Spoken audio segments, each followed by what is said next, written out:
কার সাথে তুলনা করছেন? যে মানুষটা কোটিপতি, যে মানুষটা 10 তলা বিল্ডিং করে ফেলেছে, নাকি আপনার সেই প্রতিবেশী যে গাড়ি কিনেছে?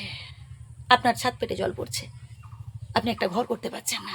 আপনার প্রতিবেশী সে 2 তলা করে ফেলেছে, আপনি একটা ভালো শাড়ি কিনতে পারছেন না, একটা গয়না গড়াতে পারছেন না। আর আপনার প্রতিবেশী সে সোনার চেন গলায় ঝুলিয়েছে, দামি শাড়ি কিনে ফেলেছে। আপনার স্বামী রোজগার কম, আপনি তুলনা করছেন আপনার প্রতিবেশীর স্বামীর সাথে, যার মাস পুরালে হাজার হাজার লাখ লাখ টাকা স্যালারি। এর জন্যই কিন্তু আপনি জীবনে সুখী হতে পারছেন না। হ্যাঁ বন্ধু, খারাপ ভাববেন না, আমি বাস্তবটাই বলছি, মন দিয়ে শুনুন। আসলে আমরা সবসময় খালি অপরের সাথে তুলনা করি, তাই কিন্তু আমরা জীবনে এগোতে পারি না। ওইসব তুলনা বন্ধ করতে হবে। যখন জীবনে দুঃখ পাবেন বা কষ্ট পাবেন, তখন তুলনা করবেন তাদের সাথে যাদের অর্থনৈতিক অবস্থা বা যাদের জীবনে দুঃখ কষ্ট সমস্যা আপনার থেকেও বেশি।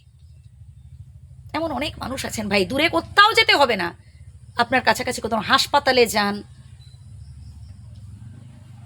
বা কোনো রেল স্টেশনে যান, দেখতে পাবেন এমন বহু মানুষ রয়েছে কার হাত নেই, কার পা নেই। কাছাকাছি কোনো বাস স্ট্যান্ডে অন্তত যান, এরকম ভুরি ভুরি উদাহরণ দেখতে পাবেন।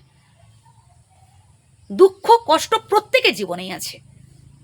যত বেশি আপনি দুঃখ কষ্টগুলোকে হাসি মুখে গ্রহণ করতে পারবেন, যত বেশি আপনি অল্পে সন্তুষ্ট হতে পারবেন, যে আমার যতটুকুন আছে, স্বয়ং বিধাতা আমাকে যতটুকুন দিয়েছেন তাতেই আমি খুশি, আমার অতিরিক্ত কোনো চাহিদা নেই, আমার আর কিচ্ছু লাগবে না, আমি আলু সেদ্ধ ভাত খেয়ে শান্তিতে আছি। এই সত্য বাস্তবটা যতক্ষণ না আপনি উপলব্ধি করতে পারছেন, জীবনে সুখী হতে পারবেন না। অপরের সাথে তুলনা করলেই দেখবেন কষ্ট পাবেন। আরেকটা কথা বলি ভাই, আমাদের জীবনটা হচ্ছে কর্মময় ভাই। আমাদের যতদিন প্রাণ আছে কর্ম করে যেতে হবে সামর্থ্য অনুযায়ী। এক বৃদ্ধ বয়সে যদি আপনি কাউকে বলেন যে কঠিন পরিশ্রম করুন, মাথার ঘাম পায়ে ফেরে, আমি বলবো সেটা করা উচিত নয়, কারণ সেটা হয়তো তার সামর্থ্যের বাইরে। কিন্তু তিনি বাড়িতে বসে ছোট ছোট কাজগুলো তো করতে পারেন, তাতে তো তার মন ভালো থাকবে। বাচ্চাদের পড়ানো, কিংবা বাচ্চাদের সদ উপদেশ দেওয়া, বা এক গ্লাস জল নিয়ে খাওয়া, যতক্ষণ হাত পা চলছে, এই টুকটাক কাজগুলো।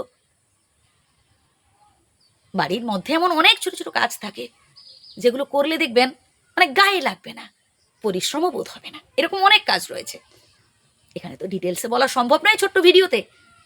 কাজ করলে দেখবেন মন ভালো থাকবে।